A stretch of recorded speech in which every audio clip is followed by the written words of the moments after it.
This is the most dignified I've ever felt. Okay, besties. Ginalit niyo yung Pikachu eh. So here I am. 'Tis I, the electric rat, here to save photography with my opinions.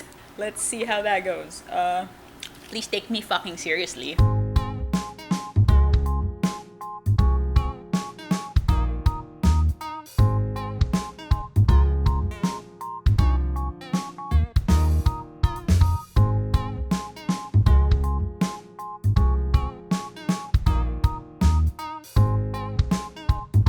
I am not really a YouTuber. I know I don't really have any influence. I'm just some electric mouse on the internet. But since this is the internet, I have some thoughts. On the recent shenanigans in the Philippine photography industry, and I'm now going to subject you to them. I may only be a B-tier photographer, but I am an S-tier petty academic. And this is what the kids call a cope. So let's go. If you aren't hip to the jive of what's been going on in the Philippine, Manila, Instagram, Facebook, my local photography community, first of all, congratulations. I'm very happy for you. I'm sorry I have to poison your earballs with all of this.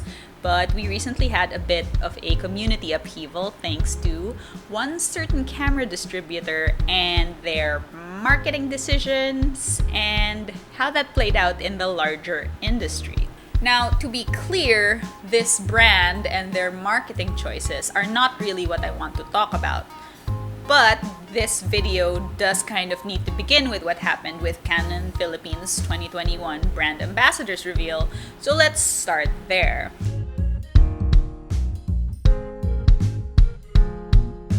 I'm just gonna breeze through these events in case archaeologists ever uncover this video and they need proof that there was a creative industry in this country before it became Mad Max landfill of face shields and milk tea containers, of which I am a major contributor.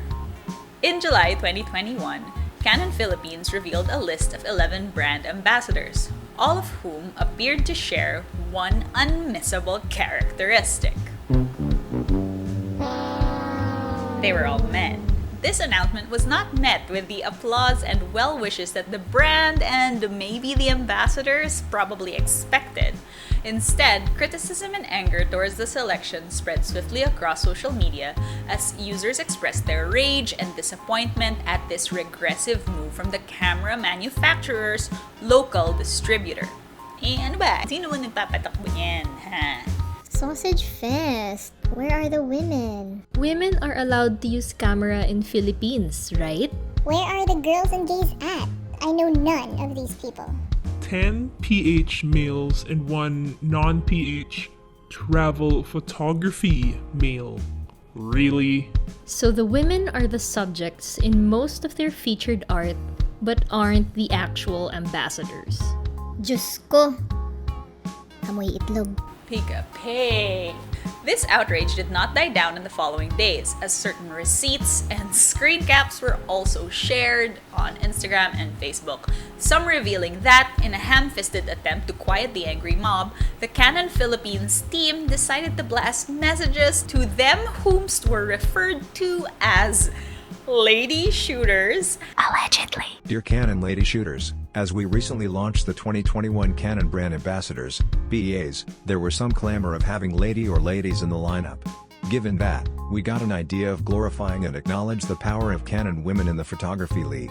We are inviting you to be part of this roster of Canon Professional Lady Shooters campaign in line with the launching of the BAs. There will be no monetary deal for this announcement, but we will create plans for you to be compensated this year through online workshops and other photography engagements.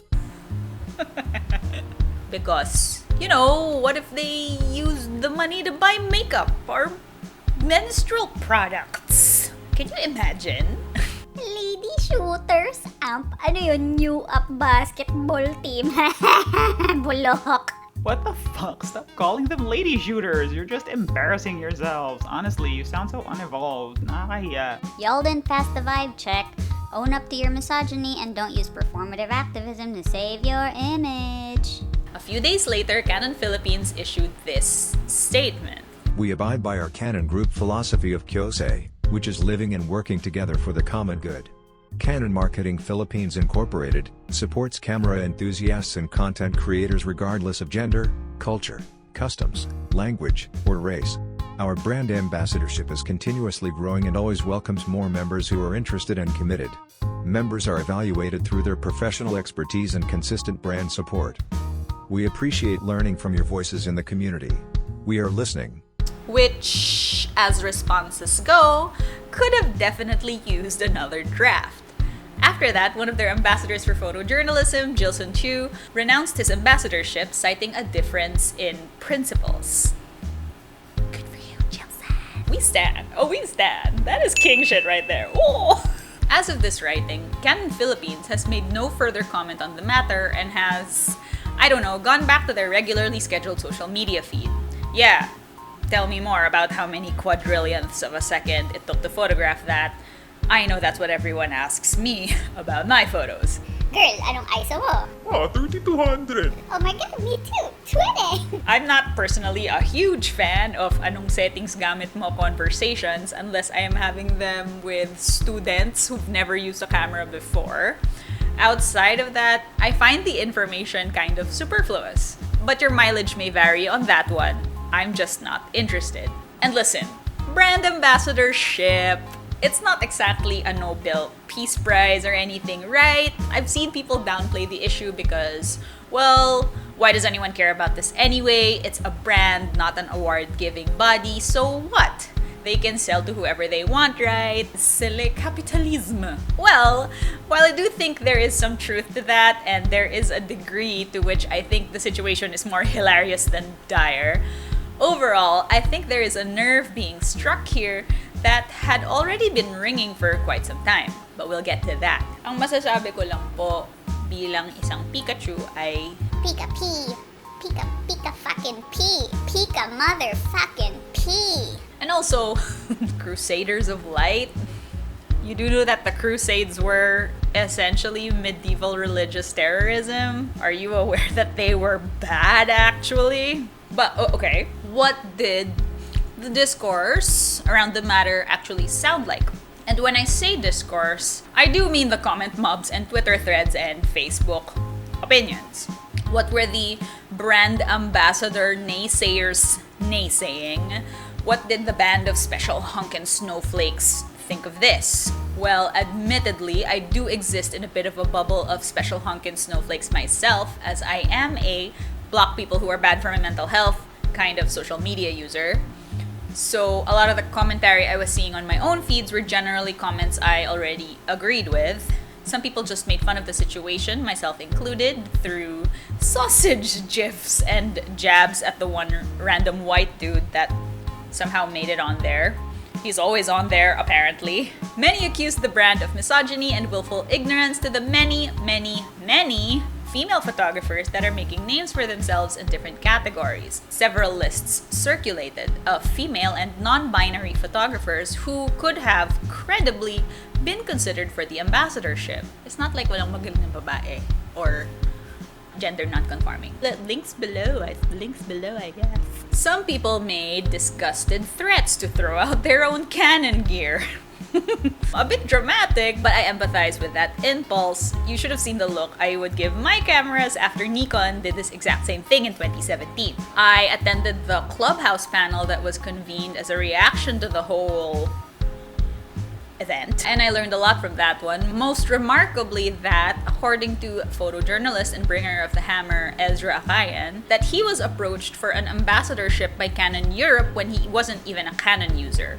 So there was really no excuse here. It did really feel deliberate for Canon to curate such a weirdly specific list, as in they had to actively dismiss credible women in order to commence their eggplant party, their festival of the dudes. But there were also many shining white knights of logic and common sense and thinkery that came to Canon's defense and found their way onto my timeline. A friend of mine, a woman, commented to me in the midst of the whole thing that most of the hobbyists she knew were men, which I mean, that sounds more like a you problem, sweetie.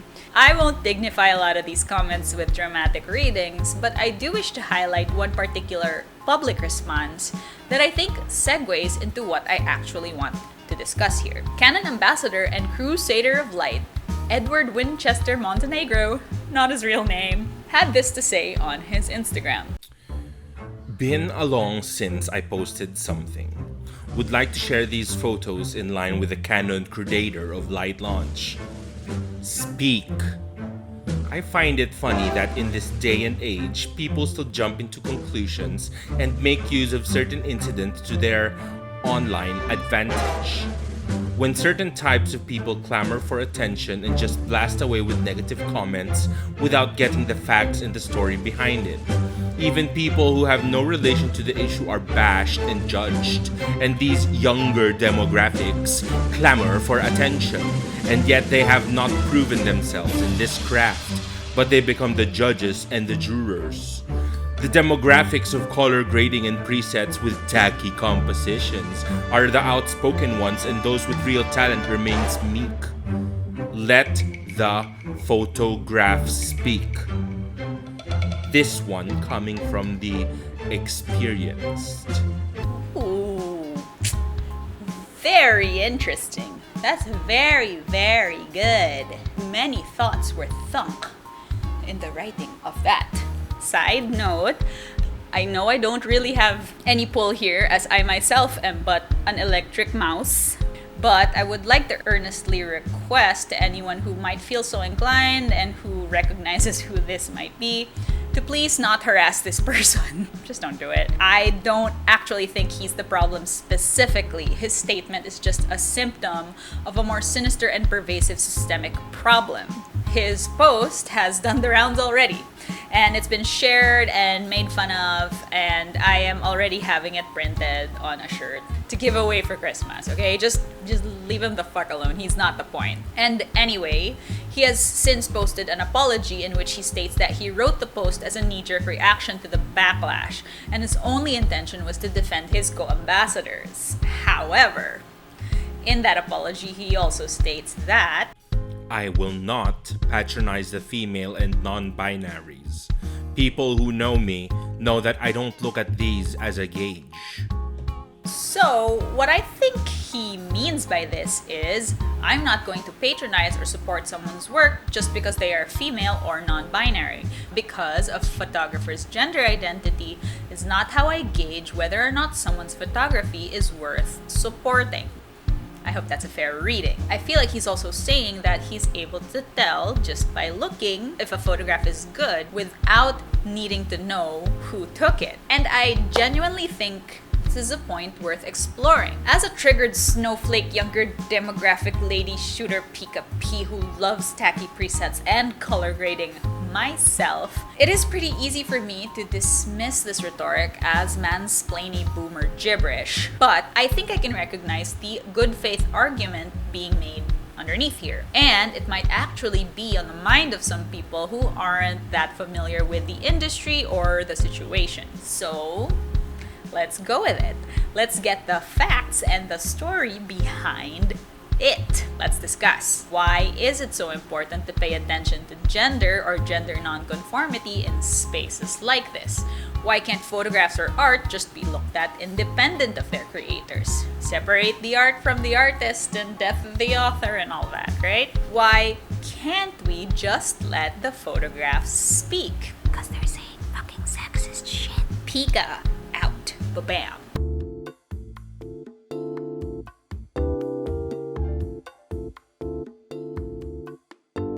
Why hello there. I have, as you can see, transformed back into a mere Pikachu-loving weeb. A weeb that is going to descend with all of you into the rabbit hole of what makes photography art. Rabbit hole, Pikachu hole, maybe it's a Pikachu hole. He's a rat, but he could definitely be a bunny. We stan a yellow king. Let's try to understand where Edgardo's impulse to look at photography, independent of its creator, comes from. To do that, we must look back at the history of photography itself and its relationship to painting upon its invention. And yes, sorry, this is the history of photography in the West. Unfortunately, that's where most of photography's development takes place. But I'll tie it back to the Philippines a little bit later on. It might surprise some of you to learn that photography wasn't an instant hit with the art crowd. In fact, in the beginning, it was seen as an inferior medium to painting. Photography was judged to be a mechanical process that didn't really require any skill or practice in the same way that painting did. And art connoisseurs and painters all kind of looked down on it as inorganic or soulless or, cheating. You know how it is when traditionalists encounter newfangled things, they gotta gatekeep. Gatekeepers gotta gatekeep.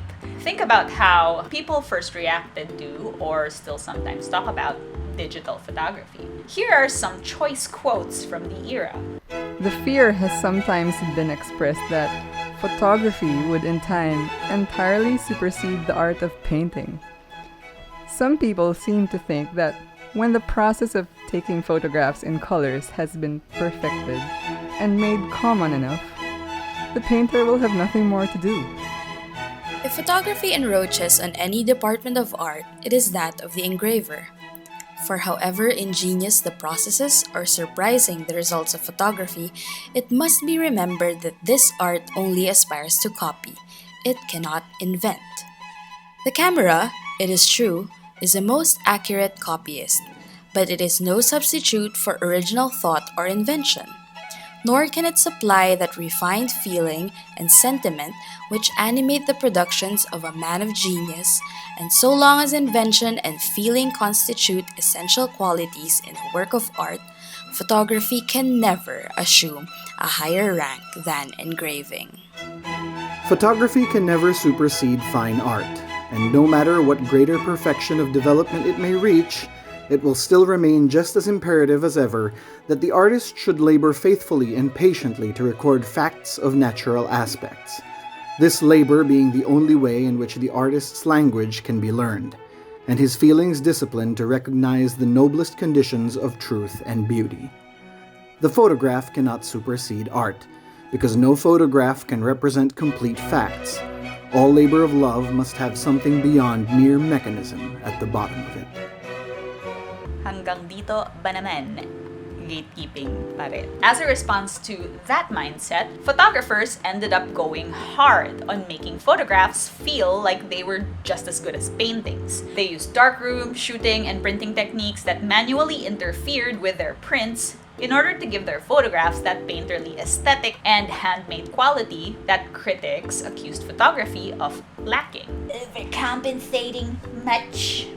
Photographers of the period, called pictorialists or photo painters, would use collage. Really soft focus lenses, or they'd fuck with their negatives somehow to achieve certain painterly effects, etc. They borrowed heavily from the traditions of painting in order to lend legitimacy to their work. In a sense, I think they saw the use of the camera alone as incomplete, as if they hadn't really done enough to justify calling a finished photograph artwork. Because at the time, emphasis was on how much effort did you put, how much manual labor have you done to accomplish this artwork, right? So less effort felt less real, I guess. I guess turn of the century white people had a hard time imagining any technology more advanced than a paintbrush as an artistic tool. Fast forward a few decades and you have photographers like Edward Weston and Paul Strand and Ansel Adams who are like, the camera is fine actually. The pictorialists are wrong and photography can in fact be art without need for all that painterly savagery. The movement they started is known as modernism. To the modernists, photography could and should be viewed as an art form in and of itself, divorced from the traditions, conventions, and visual nuances of painting. The camera is its own artistic tool. Therefore, photographs should reflect more accurately what only a camera can do. No more soft focus and painterly atmospherics or the imprecise renderings of haphazard hand-painted emulsions. No. Your time is up, sir. It's time for sharpness, precision, deep depths of field that could never be achieved by a painter. They emphasized super sharpness, unique framing meaning like compositions, tactile texture, form, lighting. It's almost like abstract in how they approach their subjects. These aspects were unique to photograph and were difficult or near impossible to replicate through painting. In fact, the preeminent group of modernist photographers in America were known as Group F64, a technical reference to using a tiny aperture which could produce extremely detailed and sharp images, detail that a painter could only dream of reproducing by hand, at least back then. Asa kayo sa level ko, girl. Photorealism, I think, only really got good once photo references started becoming more widely available, right? Modernists saw any kind of interference with the photographic process, especially for the purposes of mimicking painting, as a kind of contamination. Perhaps if singers banded together in sufficient numbers, they could convince musicians that the sounds they produced through their machines could not be art because of the essentially mechanical nature of their instruments. Then, the musician, profiting by the example of the photo painter, would have his playing recorded on special discs so that he could scramble and unscramble the sounds until he had transformed the product of a good musical instrument into a poor imitation of the human voice.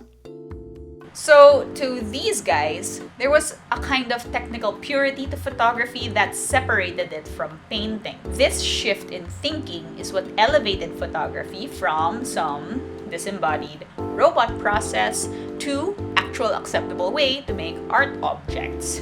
The movement is what helped photography gain ground in the art world. And this is where I think Edgar Winston Molotov Cocktail's Instagram meltdown is coming from, at least in part. When he says, let the photograph speak, what I think he means is photography should only be judged on its surface qualities alone. We should only be looking at its form. This is sometimes referred to as formalist criticism, because you only talk about the visual elements that form the final artwork and ignore everything else involved in its production. And that reminds me of the modernist fixation on the purity of photography. The photograph is a pure and holy child of the camera that must not be interfered with either mechanically, through presets and color grading, or pictorialist methods, or thematically by the identity of its maker. Those things don't matter. Only the photograph matters. Edgelord's rant has modernist underpinnings, whether he intended for it or not.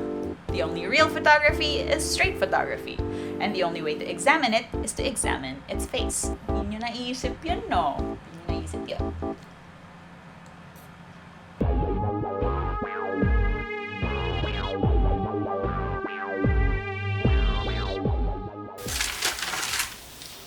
As us still here, we must hydrate before we educate. Like that one TikTok guy says.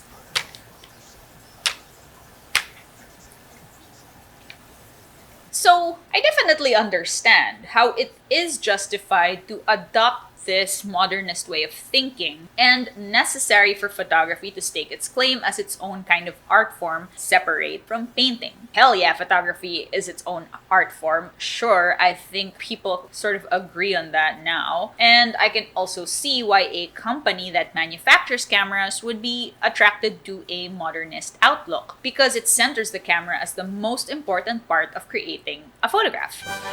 We can see this in how, in this particular case, Canon Philippines posts about their images. Lagi nilang nililista kung ano yung settings, focal length, technical specs, diba? There's really no mistaking that this is a photograph. Like, you can't miss it. This is not a digi-painting. It is rendered through the digital photochemical process, right? But I want to argue that, as a tradition, modernism and the aggressive centering of the camera is pretty fucking sexist. It may sound like it was some neutral, ungendered movement that aimed to legitimize photography, but consider that these thinks were being thought in 30s America. This is pre-civil rights movement, pre-Second World War, pre-women being allowed to do anything without their husband's permission.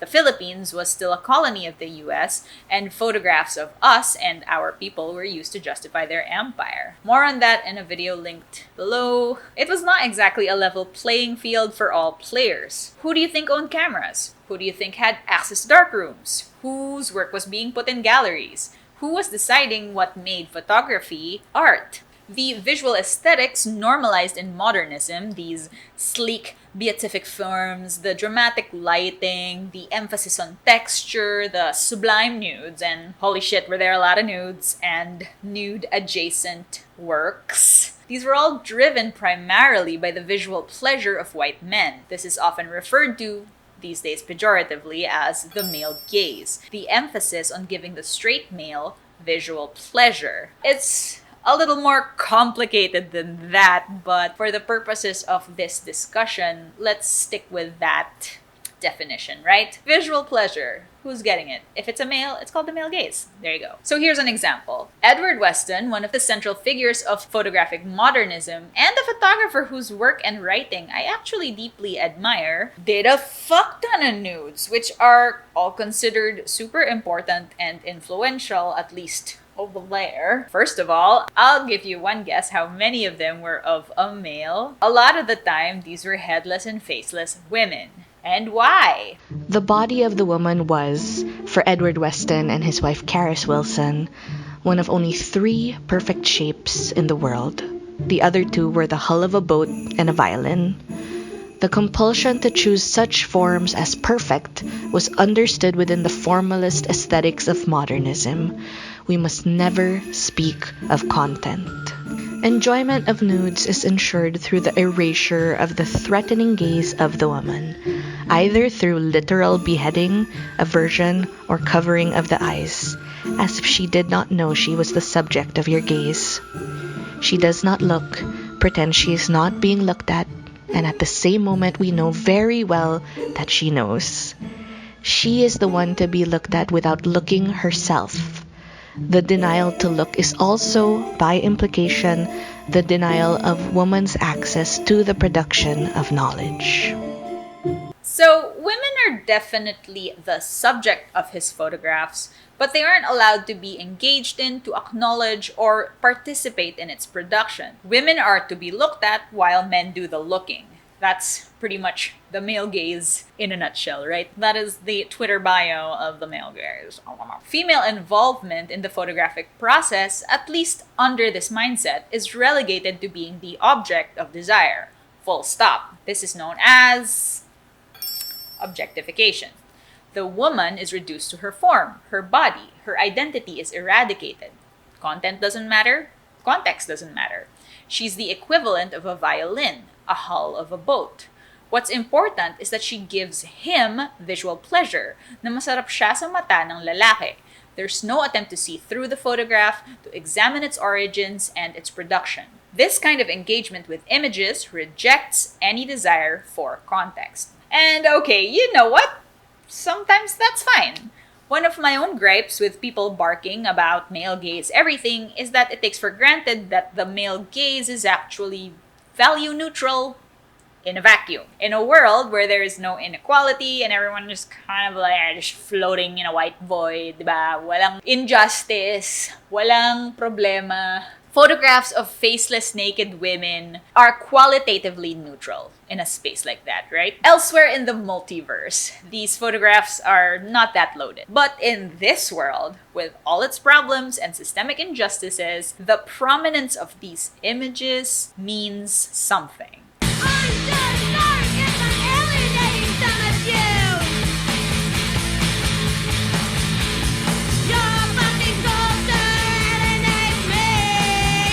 Isn't that right, Oddish? When I talk about this in my classes, I always say that the male gaze is certainly a valid way to look at the world, and that the problem only begins when it monopolizes the conversation, when it becomes the only lens through which we allow photography to be good. Nudes are never just nudes. They're usually nudes of women, and this is seen as normal in a world where women are already subjugated. But Sandra... Some male photographers amongst you might be thinking, I don't even take nudes. I don't even photograph people. I don't objectify women. What does any of this have to do with me? A nice guy, an ally. Well, good for you, Josh. I'm glad. This way of looking at and engaging with photographs never really went away. In fact, a lot of it is institutionalized and formalized in schools through photographic education, through corporations that regularly highlight, celebrate, and congratulate photographers that work like this, and basically through what work is considered by our society as serious fine art photography and what isn't. I hear some of you guys whispering, di siya magaling, nagsha-shoot lang siya for Instagram. So fucking what? What makes that less serious than what you're doing? Who are you to decide that? The male gaze, immortalized in modernism, has become the default way to look at the world. It's so normalized to create photographs in a way that satisfies this male fetishistic aesthetic compulsion, the kind that rejects content and context, emphasizes form, and centers the camera, that some people have a hard time seeing that this is even a thing that is happening. It just seems natural. One of the great dangers in photography is that photographs give us that feeling that we know what we're looking at. They give us that confidence that there's no problem here, when in fact there may be many, many, many kinds of problems. Because photography is a medium which seems to be purged of all traces of its production, and because it offers us so much to see, most writing on photography concentrates on this world as seen through photographs as if it were a transparent medium, rather than concentrating on how those images are produced. But that's the thing, right? Photography is not transparent. It's actually pretty damn opaque, because we can't tell a goddamn thing about what's happening in a photograph unless we care to dig a little deeper than the goddamn focal length. And a desire for context doesn't always have to extend to What was the photographer's birth mother's middle name? Sometimes it's just who took it, why they take it. This is a curiosity that some people seem to think is just an accessory to talking about photography, as if caring about technique supersedes curiosity about content in all instances. As an educator, I find it's actually more important and useful to know how to talk about context and content in photography now in this world where we're bombarded with images from birth than it is to know how to use a light meter. So light meter and pecha na. So where do photographers who are women fit into this whole thing, right? There were female modernists. Surely we can't discount their experience. Yeah, true. You got your Imogen Cunningham and your Alma Levinson and two whole other women. Cunningham penned the manifesto Photography as a Profession for Women in 1913. I mean, yes, they are there, and it's worth considering how much influence they really had over the movement and how much of their work was considered valid because it conformed to these male-centric standards, and how much of it was actually disregarded. Levinson in particular is often considered to have some remaining attachment to the tradition of the pictorialists. So the legitimacy of her membership into Group F64 is actually a matter of some debate. Like she didn't pass the purity test, ganon. I think, and we have entered the my opinion section of the video, throughout the years, women have learned that one of the only ways to gain any sort of a foothold in the industry or for their work to be taken seriously is to use the visual language of men, either by participating and being in front of the camera or by parroting back male-centric visuals that have been normalized. Achieving respect or recognition in this industry happens despite your womanhood and not because of it. It is only in the denial or subversion of your own female identity that you are able to gain entrance into the boys' club. gain legitimacy, be seen alongside their works in institutional art spaces. We can also think about this in a colonial context.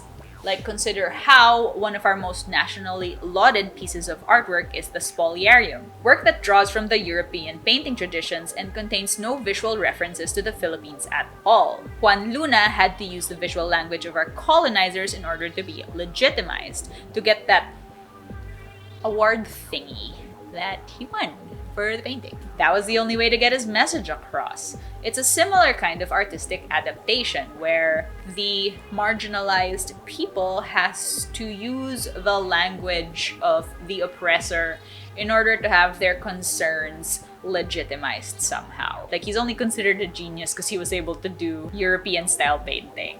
Everything else is folk art, right? Like, fuck that, whatever. I think the only people who are people are the people who look and think like you. To sum this section up, it's important for us 21st century photographers to recognize that the origin of a lot of photographic conventions and a lot of the visual language that legitimized photography in the artosphere and work that is seen as photography's most seminal and genre-defining work has a very straight white male-centric origin and uses a visual language that prefers objectification.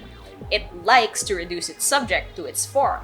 It likes to reject context. Just to circle back a little bit, my point here is not that all the Canon ambassadors are modernist scum or that what Instagram guy meant when he posted his thing was that he was being some kind of photographic fetishist, or that Canon is bad because they are trying to sell things with modernism, or that all photography that focuses on formal qualities and aesthetic pleasure is bad. No, that is not the point here. Supalpal that stupid, it's not that deep rebuttal, okay? The point here is that there is a deep and long tradition of centering male perspectives in photography, and what might feel neutral, natural, or normal, or ungendered to some of us actually has some deeply misogynistic roots. Roots that see women as objects meant to be in front of the camera, but never behind. Photography comes in the guise of a woman, and for a woman, the ultimate accolade is to be treated as an honorary man. I think this is why the assertion that women have not yet proven themselves is so irritating. Because I think the underlying implication is that women have not yet proven themselves to be honorary men, which A, isn't true, and B, why is this the standard to which all gender identities are being held? This is what frames the argument, well, maybe you people just aren't as good as the men photographers, I don't know. When I think the real question is, why do you think men photographers have a monopoly on greatness? I drink my zesto in your general direction, sir.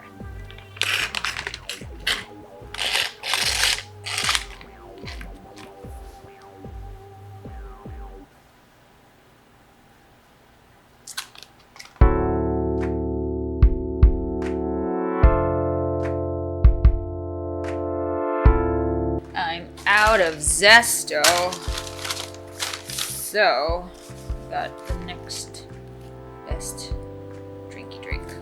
And this straw is made of paper! No!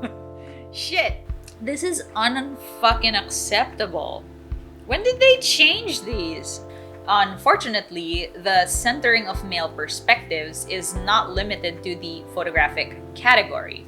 It is a pervasive problem in the art world at large. As if anyone is fucking surprised by this twist, right? Not really a twist. More like the art cinematic universe. Fucking sexist. Surprise! The Guerrilla Girls were right. It might be tempting to frame the argument as a question of historical thoroughness. Does the centering of male artists mean that the women greats are just undiscovered gems in the wild waiting to be unearthed by some feminist art geologist. But sadly, there are fewer of them than one might assume. In 1971, a feminist writer, Linda Nochlin, wrote a pretty scathing exploration of the question, why have there been no great women artists? It's a long and laborious read, and it hit quite heavy in the weeks following the misogynistic bullshit of the local online photography community. She describes pretty thoroughly the history of artistry and painting in Europe, how it was a craft passed down from father to son, and how women were often overlooked for such training except under peculiar circumstances.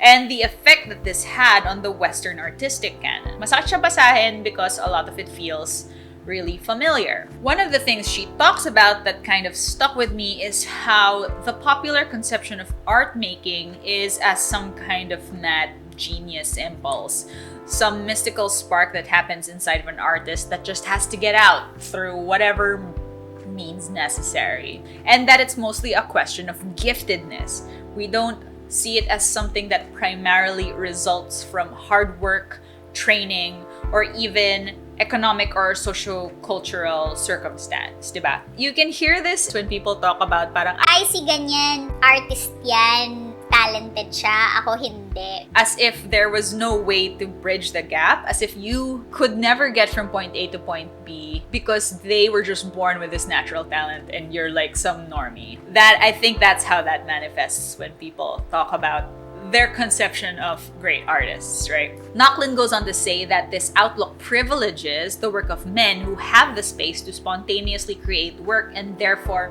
fulfill the genius narrative, or that have had the training handed down to them. So yung myth of artistic genius ignores the fact that the production of art is often the result of an environment, an artistic bio.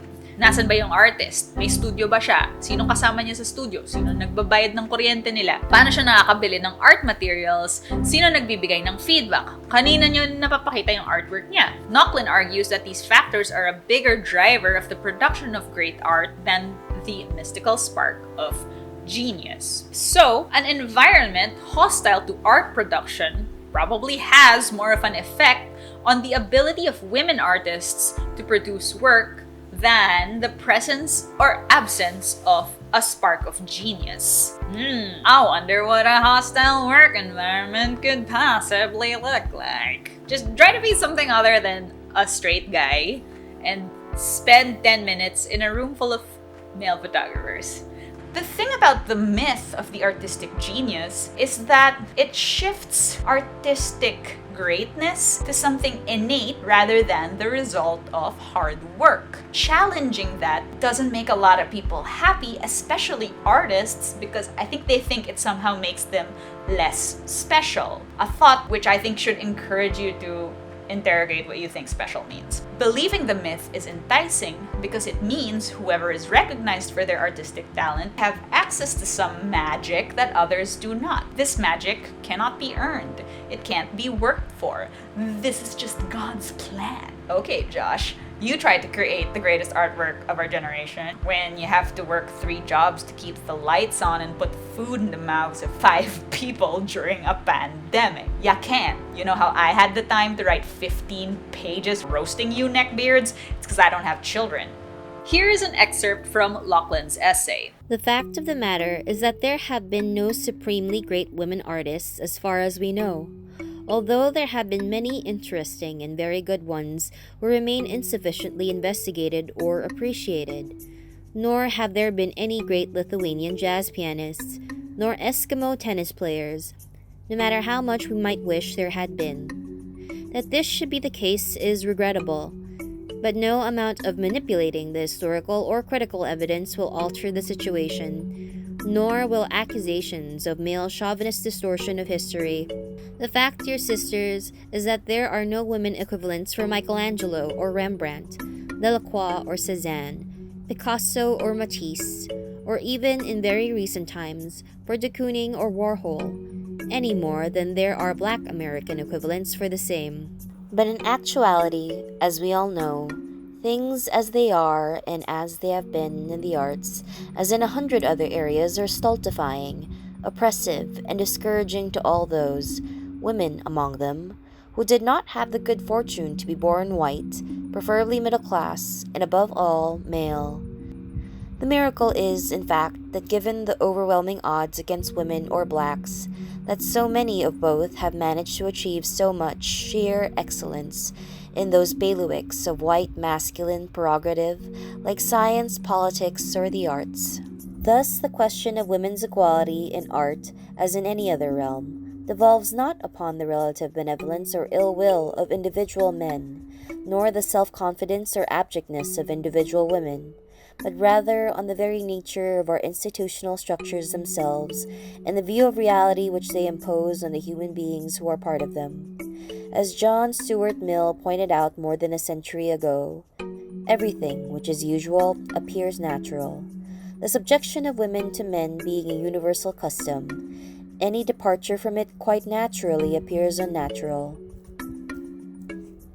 What the fuck, mommy? Yeah, that's hard to listen to. It cuts pretty deep, even 50-odd years later. Did you guys realize that the ability of a woman to control her own reproductive system is only 60 years old? Globally yet. Birth control is a relatively new technology, so that's a single generation. Can you imagine the implications on who exists in an environment that will make them fit to become a great artist? I was fortunate enough to grow up around a grandmother who was both a mother of 10 children and a fucking unstoppable full-time painter. So it's not so alien to me to imagine that it's possible for these people to exist. But even I recognize that she is a rare and precious unicorn that must be protected at all costs. And that's why I haven't seen her for over a year. And she's an exception, and thank God for that, because we stand. But compared to her male counterparts, my grandmother had to endure a lot of gendered bullshit that her male colleagues did not. The existence of a tiny band of successful, if not great, women artists throughout history does nothing to gainsay this fact, any more than does the existence of a few superstars or token achievers among the members of any minority groups. This doesn't even begin to cover the experience of the LGBTQ community, which I also want to emphasize has either been erased, disregarded, or embedded beneath visuals that favor the male gaze. This inequality is really an intersectional issue. Race, gender identity, colonialism, socioeconomics, all these factors play a part in why certain art is revered over others. Fucking Guerrilla Girls, man. I'm sure they wish they weren't as relevant today as they were in the 80s. Good God. And consider this as well. All the national artists for visual art that have ever been named in our beloved motherland have all been men. This is another 100% hit rate for the cis-het eggplant club. I don't know about het, the eggplant club. An interesting corollary to this fact is that the only category of national artists in which women are the dominant sex is dance. That's right, 4 out of 5 national artists for dance are women. And if that's not a perfect fucking illustration of the idea that women are meant to be looked at and men do the looking, then I don't know what is. Our own Filipino visual artistic canon is a reflection of this institutional attitude towards female perspectives in visual art. It's not just canon with a big C, though they are definitely part of the problem. And yes, certainly there are more women and gender non-conforming artists and photographers in 2021 than there have been in the past. Things are definitely better for all of us non-cis-het dudes in the creative industry in current times. But the stringent attachment to an artistic tradition that favors males is our artistic biome. This is the hostile work environment in which women are now expected to flourish and thrive and be as good as the men. And because the tendency to disregard or ignore the work of women and gender non-conforming people has gone unexamined, because we are so used to looking towards men for validity in art, We find ourselves in a point in history where there are arguably more women than men in the field, but few are recognized. I was looking for data on the composition of the creative industry in the Philippines, and I couldn't really find any specific industry-wide statistics on sex. So instead, I asked Ched for information on recent graduates. According to this friendly little Excel spreadsheet they sent me, since 2018, more than 60% of fine and applied arts and humanities graduates have been female. More than 60%. That's a big ol' heckin' majority. And that's not even counting how many of the LGBTQ community are hidden in that other 40%. Obviously, I'm making a lot of shortcuts in terms of coming to conclusions about the gender or sex composition of the industry, but I think this gives us a pretty good idea of who is, if not actively participating, then at least interested in being a professional art person. I mean, the point here is just that the industry is not mostly straight dudes, right? And I don't know how many of these people are becoming photographers or visual artists, but I think it's a good indicator that it is way past time for institutions to start recognizing that the standards by which they decide what good art is represents a constantly slimming portion of who is actually making it. So, with all due and undue respect, fuck letting the photographs speak. You're not nearly curious enough to hear what they are really saying. Let's not pretend this is a perfectly unbiased meritocracy where only the deserving get praise and recognition. It's not. We live in a fucking dystopia where the people in charge wear their cishet penis goggles, and so everyone vying for legitimacy is trying to please the cishet penis goggles. Also, it's just not possible on God's green internet to look at everything in a vacuum with a completely unbiased or neutral gaze. That's nonsense. That's bananas. That's Kim not fucking possible. Nobody engages with photography like that because nobody is capable. In a world where every photograph that comes up on our feeds is attached to a username, none of us are the chosen one with a zen-like detachment floating above all the emotional heathens. I'm sorry to inform you that that is a myopic delusion. In a digital society, I think sometimes we take for granted that certain photographic standards are normalized, both commercially and in the fine art realm. Photography is so much more than just the final object. There is certainly value in that. It's a whole ass language that some of us are missing out on learning because of a lack of curiosity or imagination. What do women photographers care enough about to take a photograph of? What do non-binary photographers care about? What do disabled photographers care about? Photography is so accessible in this age, it's even more accessible than learning to read and write or the vaccine for the current plague. And you're gonna tell me that the only work you wanna look at is the work that the same people have been churning out for decades? You're boring. You're boring. Engagement with photography that prioritizes formalistic qualities based on what has historically been considered good and that deliberately ignores context is incurious at best and racist, homophobic, and misogynistic at worst. If you aren't at least interrogating your biases by now, if you aren't questioning whether or not what you think is objectively beautiful is beautiful to everyone, then you are part of the problem. Also, presets are good for my workflow. We did it. We did it, Oddish. We saved photography. We saved photography from the patriarchy. Okay.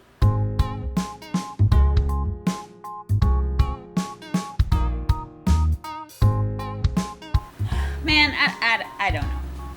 I've been working at toppling this goddamn patriarchy for years, and it's just not falling over.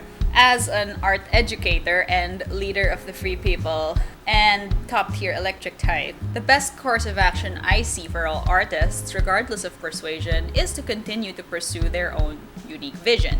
Uncover it, let it breathe, try to unlearn what you were told for years was to be expected of you as a brown artist. I want to emphasize this for women and artists from marginalized gender identities in the crowd.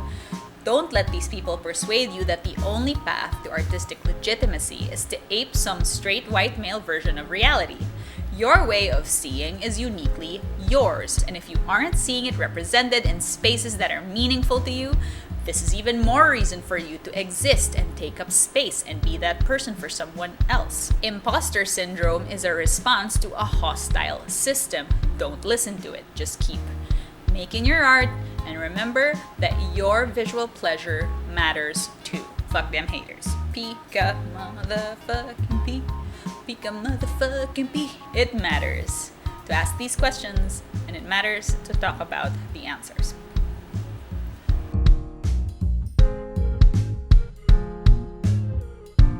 I also don't want anyone who made it this far into my old lady yells at cloud rant to walk away thinking that I think there isn't space for white cis male humans in this discourse. Of course there is. There have been some straight men who have been vocal advocates for equality in this misogynistic season too, like standing up to their shitty peers. That's not easy. And yes, it's the bare minimum. And I don't want to fall into the trap of congratulating men for being some baseline of decent, like, okay, here's a medal for not being complete fucking troglodytes. Take it and go. But in an environment where it's exceedingly easy to just stick by the penis goggle status quo, I am genuinely grateful for some of the straight male voices that have stood alongside the rest of us. Just putting it out there. It is possible to exist as a straight guy without being a motherfucking ogre. I think in all likelihood, if you made it this far, you already agree with a lot of what I'm saying here. I'm not really in the business of de-radicalizing or currying favor with misogynists. In fact, I feel like I just scare them away. I wonder why. Maybe it's the having of opinions and not having of boobies. If you are still here and you think I'm full of shit and you have this weird itch in your groin that makes you want to mansplain, I do not care. I don't care. I don't care. I'm not a real YouTuber. This isn't a community channel. I don't want your likes, your shares, or your subscribes. I'm not even gonna let you comment. You're just gonna have to make your own goddamn hour-long reaction video and deal with the fact that I am big fat not gonna watch it. This video was a cope, and it was cathartic to hammer out 15 pages of my fucking opinion, and now I'm good, and I'm gonna finish my vagina juice and have my period. Alright, so fuck you, bye. What are my hands doing? Like, I don't know, what do people do with their YouTubey hands? Like, I just think it's much more humiliating to get roasted by a lady in pigtails. This is how I like to educate the youths. Though I do know that it's not just the youths that need educating. That was shade. Smashing the patriarchy, man. Takes a lot out of you. I've got my other juice. Vajayjay juice. Gaslighters got a gaslight. Girl bosses got a girl boss. Hire a better writer, bitch. He's a little melty boy because it's so fucking hot.